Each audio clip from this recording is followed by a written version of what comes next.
Hello, and welcome to another edition of the Frontend Coffee Break, a podcast where we take a break from our everyday lives, grab a cup of joe, and discuss about different front-end related topics. Today we are recording, if I'm not mistaken, episode 26. And as always, I have my colleague, Ricard. Hello. Hello, Tucho. How are you? I'm good. It's been an intense work day, but everything's turning out to be good, nice, which is, good. And the vacations have been, the festivities, the general festive days, the holidays, bank holidays and such at the end of the year, which I was reading about, trying to find out how many different festivities were happening in December. I think over, hundreds of them around the world, depending on the location and blah, blah, blah. So, without going too far away from the main topic, it was a nice festivities. The wise men, this is a very traditional, as you know, thing in Spain. They did bring me gifts, and here it is. What they brought me. They brought me a little bit of coal. It seems that I was a rock. Yeah. You've been a bad boy, I guess. I've been a bad boy. Is it because you don't do your regex and you cheat them with ChatGPT, or why? That's a yes, you guys. Because I do my you're expressions with ChatGPT. Now, for those who don't know, this is coal, but this is a candy in Spain. So even if you're naughty in Spain, you get something sweet. Yeah. Parents are always nice to kids. So, Chucho, apart from candy, sugar, and a dose of diabetes, what's in for today? Okay, so today we're going to talk about something, a topic that we've been discussing for some time now. I think we even talked about it in the very beginning when we started the podcast, a little bit, one of those potential topics, and we're only going to talk about it today. And it is about UX, usability, UI, all the things and everything related to that, well, in very general terms. But basically is how much UX should you as a front-end developer know, or in general as a developer should know. So the idea is that we'll be discussing a little bit about that, about our experience with UX or usability or all of these related topics, and maybe give a little bit of advice talk about the things that we've been through and such. How do you like the idea? I love it. And I know these acronyms are a little bit complicated. And when I started, I was saying this UX, UI, what is all this? And so for the juniors out there listening to us, Tucha, what does it mean UX, the letters U and X? What do they stand for? Well, this is very interesting. This is they stand for user experience. And I used to be, back in the day, very much into usability. That's the general term that was just into what I was into. Right now, UX is something much bigger than just usability, but usually you at least when I read a little bit about UX, it's usually related also with usability. So I personally use them interchangeably. I mean, they use one or the other, but they're not exactly the same thing. Just I wrote it down because I don't want to mess it up. But basically, let's begin with UX. And first of all, there's this one of the guys that we're going to be mentioning a lot during the podcast, Donald Norman. He is the grandfather of usability, of user experience, and all these kind of things. He's actually the one that they say that the term was invented by him, by Don Norman. And depending on where you read it, in general terms, UX is user experience. User experience design is the process design teams used to create products that provide meaningful and relevant experiences to user. But UX doesn't only stop in interfaces or this kind of things. That would be UI, is the user interface. But UX design involves the design of an entire process of acquiring, integrating a product, aspects of branding, design, usability, function, everything. All the experience someone gets when they're interacting or with a product, a service, whatever. That is the user experience. But of course, when we're talking about more related to development, usually UX, at least as I said, the way that I usually use it is more related to usability. I don't know, when you hear UX, what do you think? What comes into mind to you?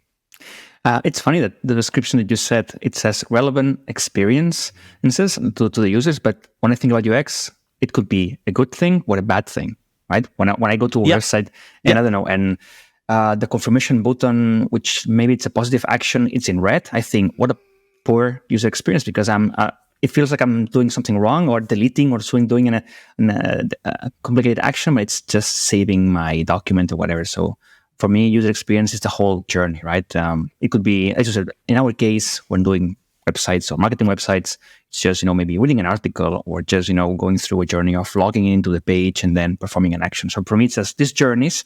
How do we think about them and try not to fall into dark patterns and things that companies want you to do? But it's complicated. I love this that you just mentioned the dark patterns. I mean, this is fantastic. There's you can read about that, about UX or usability dark patterns, which is fantastic because it's basically a list of anti-patterns of things that are done on purpose to confuse or to make people act one way or another. Exactly. So to force them maybe to buy more stuff that they need, or like dark pattern I always think about is when you are add something to the cart, then suddenly it says, hey, maybe you're interested in more stuff. And then, of course, it works because most people, when go to the cart, they see rated items and then they add more stuff maybe they don't need because whatever. Or you add fake offers like Amazon does, right? You see a big discount, which is a fake discount, but then they use the UI to make you think, oh, this product is really discounted when it's really not. So, yeah.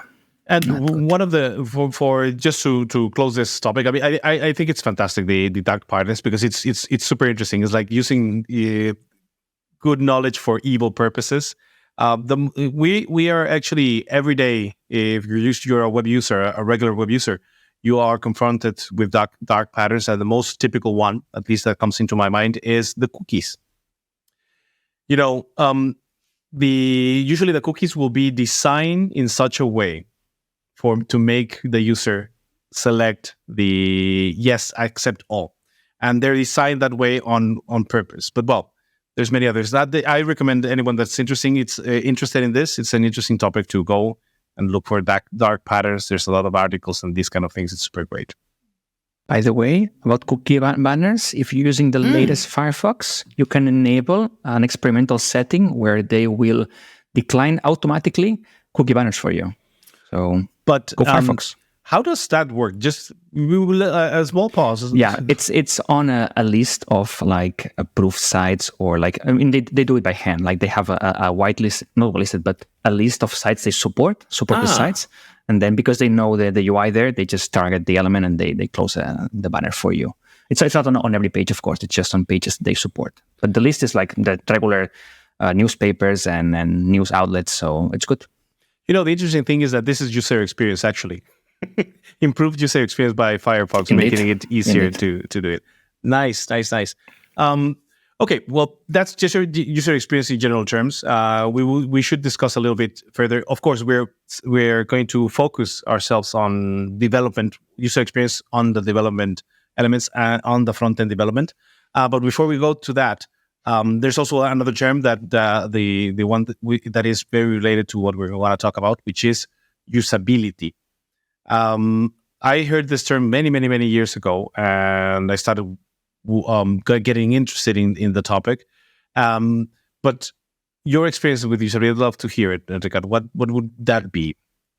So I don't have formal education on usability or have done any sort of teachings or trainings on this. But for me, when I think about usability, is like, again, going back to the user experience, not thinking, okay, are we doing the UI, the elements that we're creating, not the forms, the inputs, everything, the website itself, is it usable for most users, the vast audience or the widest audience possible, right? Are we doing a good job on making them get to the goal that they're going to easy, like, avoiding extra clicks, making it easy for them to, see what's happening on your application. So yeah, just thinking about the journey and making it easy for them, not complicated.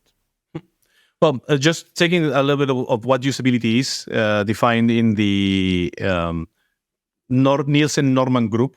The usability, they say, the usability is a quality attribute that assesses how easy user interfaces are to use. just as simple as that.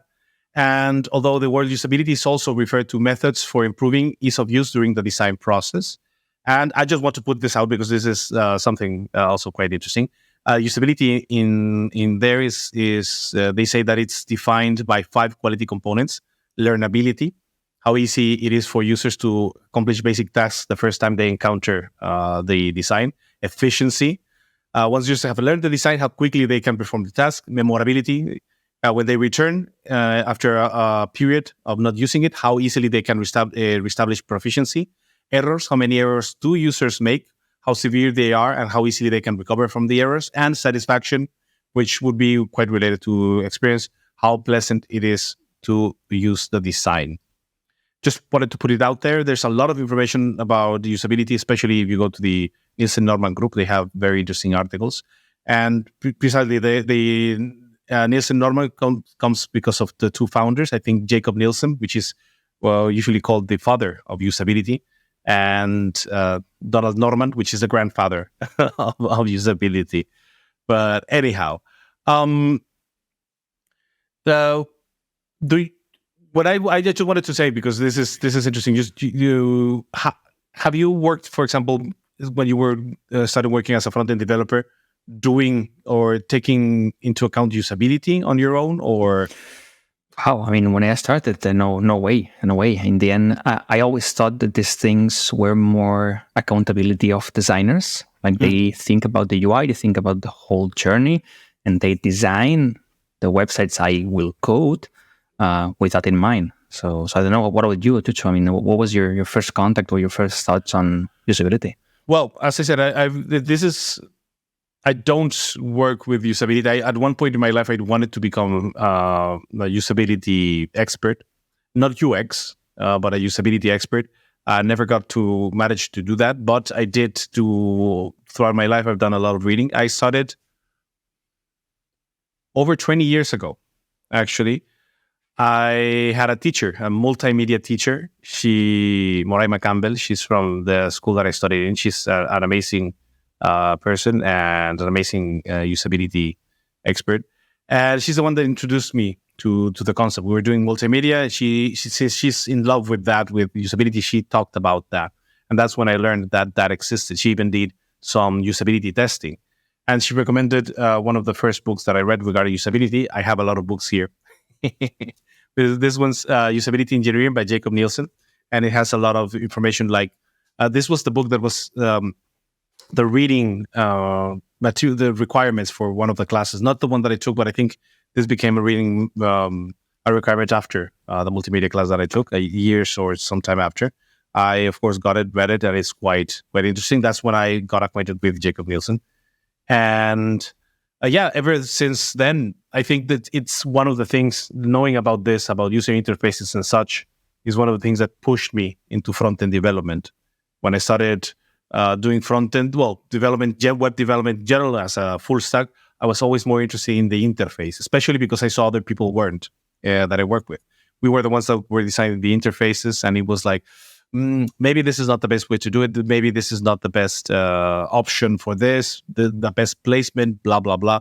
And I ended up doing some suggestions. That's like, again, I was never a real expert, but just knowing a little bit really goes a long way. Now, how much are as a front-end developer, are we supposed to be good at web design, at usability, at UX? What's your opinion on that? All right. Good one. So I see in your background, I think it probably has helped you a lot, right? Because you not only act as a robot, they send you a JPEG, a PSD, a Figma design, then you slice it and you code it. But rather, I guess with your background, you challenge, right? And you challenge, okay, if you see something that maybe is not ideal, you could just go back to the designer and say, hey, could we do this in another way? I mean, we are humans, we all make mistakes, and nobody is this God, right? So definitely, I think collaboration is key for us front-end developers. I think we need a little bit of knowledge. Like, if you don't do anything specifically, it will come naturally to you organically. As you become more senior, you will see more stuff. You will see more UIs. You will see more experiences. You will talk to more people. And in the end, you will have this now known sense of design that when you see something, you might raise your hand, right? But I don't think it's a requirement when you're a junior. Like if you're starting out, like thinking I need to do some sort of training or bootcamp on design. I don't think so. First, try to learn how to slice and code, and then at the end, yes, a little bit. I think goes a long way. What do you think? Yes, I mean definitely. As I think that was one of the things that I brought into the table when I was junior developer, junior web developer, because I was very interested in that area. Although I agree that you don't need to, but I already had that inclination. So I started pushing and became sort of like the company's expert on usability.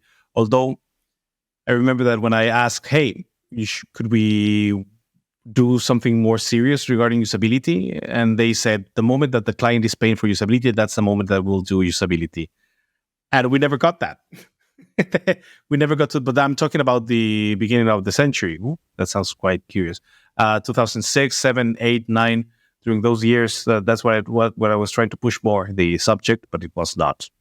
No, but I think this has changed. I think, when you see like design agencies nowadays, their bills are very high. Like when you ask enterprise level, you ask for designs or a concept, they charge a lot of money, right? Because they do all these things. They are supposed to be not only great at design, but they are usability experts. They are UX experts, and they will think about the whole journey, not just delivering you, the login form, right? But they will think about maybe a design system. They will think about, more wide, and that's why they make so much money.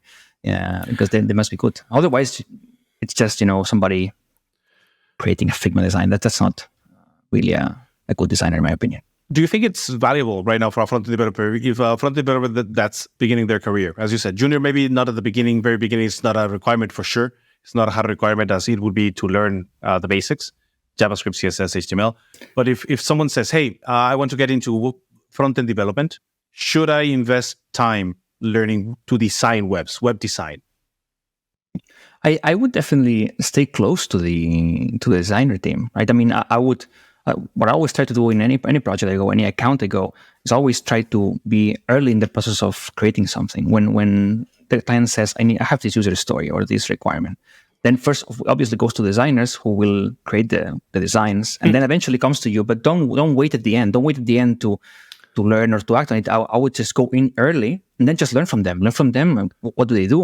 Can you give them input? And then eventually you'll be able to also give opinions, right? You think, hey, this form is, I don't think that it is good enough when you actually, think about it. How many times have you seen like a carousel? Carousels don't work, and they still design them because they look pretty, big images, but they just don't work. Has been proven over and over that people don't click on next, right? So you already know that, you're already a user, so you could advise them, let's not do that. Doesn't work. I love this that you're mentioning that the getting involved from the very beginning, it doesn't matter the grade. That is true. But for example, imagine that your team doesn't have a designer. They don't have a web designer because you're a small company, or you're not that specialized. Do you think how much for the web design, or would you recommend a developer to think of? It's complicated, right? As soon as you have the design team is on a third-party agency, external, it's hard to get in. But I would ask for it. I would say, can we meet and see wireframes at the beginning, or can we just consult me in the process? Because in the end, I think designers, they should know a little bit about web development, not like coding. I know that some of them do. But they should know a little bit what's possible, what's not feasible, what's more expensive, what's less expensive, because they might sometimes ask for things that are really expensive. And you think, hey, if we just change this from that to that, which is nothing, just a few CSS, it will make it so much easier down the line, or I don't have to calculate it with JavaScript, things that they didn't know, right? So getting in early and giving your expertise on, container queries, whatever it is, it would help the process. I think you just nailed this. This is very interesting. Yeah, because although we're asking the question, do you as a front-end developer need to know UX, UI, usability? For me, the short answer would be you should be aware of it. I think it's more important for UI designers and UX, blah, blah, blah, designers in general to know about development, just because of what you said. I've been approached. One of the ways that I have interacted with designers in the past is that we sit down, they show the design, we talk about it, and usually they get an opinion like, hey, that is very complicated. what you want. It looks cool, but it's going to be very complicated to improve. How about, and this is where your knowledge about design comes in. How about we do this? Because you know that this could work, that it's better to develop, and it could visually work. But I think it's more important for designers to know how and understand how the web works than the other way around. Precisely because of what you mentioned, container queries. This is a new concept. New concept in the sense that it is something that is being supported fairly recently, and designers didn't need to think about this. Now they can. It's like, hey, you can do this. So try to design based on this. Before this was, I just forgot the term. I cannot believe it. Responsive web design. They had to understand how responsiveness work in order to create their designs. Or columns. I remember talking to many designers about columns, and they were not, like, some of them knew, but some they did not even think about columns. Like we all know about grid systems, and I'm talking before we had CSS grid. We had like Bootstrap who implemented columns with floats, right? So definitely back then they didn't know about the concept of columns, and they would just create elements with given pixels. Yeah, this container is going to be 600 pixels, and I'm like, no. We got to go with columns here and do responsive and mobile and desktop. And so definitely, I think both sides of the war here need to learn from each other. No, they need to learn from each other. I just gonna give us. I have a ton of books here because, as I said, I've been buying a lot of books, and You like to read. Yeah, I love to read, and I would recommend this one that I found once in a library. Beautiful Web Design. The Principles of Beautiful Web Design. I am not getting paid or sponsored by any of these books or people, but I just love it. And this, as a developer, as a non-talented designer, helped me a lot to understand how basic design works and how basic design should be used in general terms, talking about layouts, colors, and all these kind of things. So this is like an old book, yes, but it was very interesting to read when I read it back then. Okay, so regarding UX and such, how much do you think a front-end developer should get involved in the design process itself? I don't know. I think it's complicated. Communication. You should not step on like another person's toes or accountabilities on. You should not go into the designer and say, hey, you should do this. Right? In the end, they're also experts. They're also seniors or whatever it is. They're experts on UI. But I definitely consult them. Definitely go there and give opinions when asked or not, or just volunteer things of information. But also like think about communication. Use sandwich technique for feedback. Say, hey, I love this part of the UI, but what about this other part? Could we improve that? Or do you think it's best if when you go mobile? What I see a lot, they like to, for instance, rearrange a lot of elements when you go mobile to test, right? And this, sure, with Flex, it's possible. You change the order of elements, and more or less it works. But then when you think about other stuff, more complicated, or screen readers, or people that don't have, JavaScript enabled, things like that, it complicates the stuff. So maybe sometimes go there and say, hey, sure, I can do that with Flex. Maybe if it's one element, but don't rearrange me the whole UI if we're going from one to the other. Things like that. Yeah. And I personally think, for example, so we established as a front-end developer, it's good for you to know the general basics so that you can have a fluid communication with the UX developer or the designers in general. Sorry, not UX developer, but the designers. It is important. Of course, they should know as well how we work or the web works, so that we have a fluid communication, which is paramount for a successful user experience in the end. But I would go a little bit further in the sense that I would recommend you as a front-end developer to know about the usability, about user experience, about web design, about design in general, just because of personal projects. There's a reason why things like Bootstrap or Tailwind exist, because we as developers won't have that ability to create beautiful designs. But if you're trying to work on your own, if you're trying to create your own product, it is a good idea to have a general knowledge about where is the good practices, usability, UX, or user experience, whatever good practices, so that your product will be more successful. Because if you make something, it doesn't matter how wonderful the idea is. If it's crap to use, people are not going to use it. So I would recommend this if you're working for people that like to work on their own products, to have a general idea of usability, of user experience, so that they can build better products. Yeah. Sometimes like less is more. I've seen like UIs where they barely have CSS. It's like it's very minimal, very simple, but it's like it feels like even outdated. But the UX is so good because the task that you are required to do, it's so easy. Like you have maybe an input field and you have a submit form and it works. But in other stuff, okay, you click the input and then it opens up and it moves around and you have all these things. So definitely sometimes less is more. Yeah. I would like to recommend, for example, for those people that don't want to go too deep, another book. Yes, this one I only have it digital, so I don't have a physical to show, but it's really good. It's from Robin Williams, not the singer, not the actor, but and it's called The Non-Designer's Design Book. It is amazing. It talks about only 4 principles. I mean, I do feel like a life coach right now.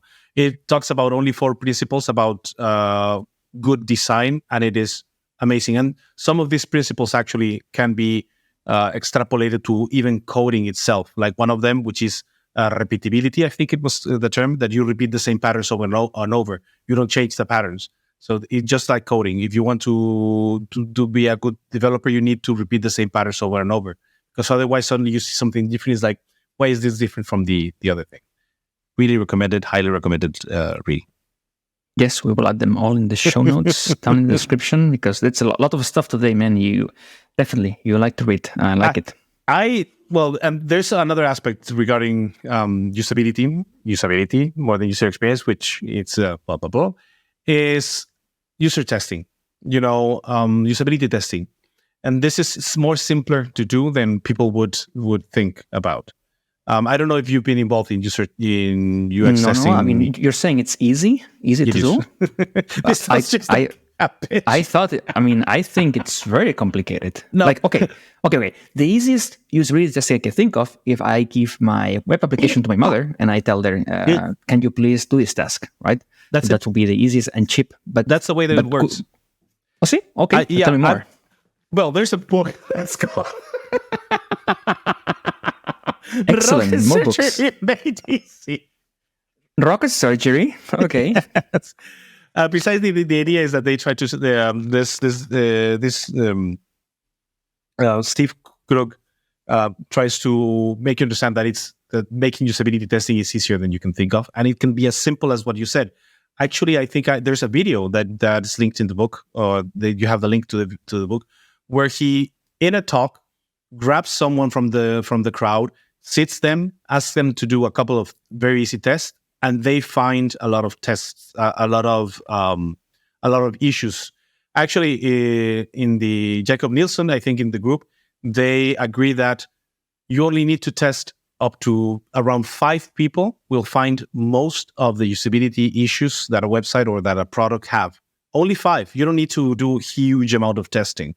With only 5 people, you would get most of the defects, and it's really, really very simple. And I've participated in a few. I've seen some happen. It's quite interesting, and it's very simple. At one point, I wanted to create a usability testing lab at the company. I plugged this and it didn't work.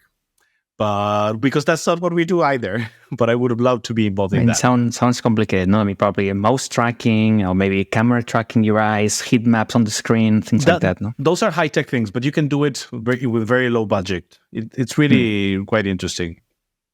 You're right, because I think usually when we develop something, maybe it goes to the next team, which is quality assurance, maybe user acceptance in a different environment. But usually the people that validate or test our applications, they're also power users. They're technical people. They know what to need to be doing or testing, and sure, they push the envelope, but they're not regular users or my mother, people that are not technical and they're using websites, which is maybe banking or airlines, right? So definitely it's a good thing. You said just get 5 people, non-technical, try to make them do a journey and see what happens. Yep. It's as simple as that. And actually, there's other ways as a developer, even if you are just a developer, once again, on your own, that you can use, which is basically using analytics. You can see how much time people spend in a website, what's the drop rate, where they click, and things like this. And just with simple analytics, you can do this. A/B testing. There's many ways that usability testing is available for regular folk. Yeah, true A/B testing. Of course, I forgot about it. I mean, we use it with AM, and we have this Target and Launch and Adobe, all these things, tools that allows us to change the UI and then of course track what has better conversion rates. Yeah, good. So, I mean, we're running a little bit over time. This is, as I said, this is a topic that I could just sit down and talk for hours. I would let's cut it here, but let's do a small summary, and then I'll do a recommendation of one book that I really love, and we can just call it a day. So, final words, Ricardo. What would you recommend? No. I need to. It's another book. Yet another book. So just go ahead. Fire your summary. Fire your recommendation. I'm listening. Okay. So there's one book, when they talk about usability, there's this great book that's called The Design of Everyday Things by Donald Norman. The teapot is quite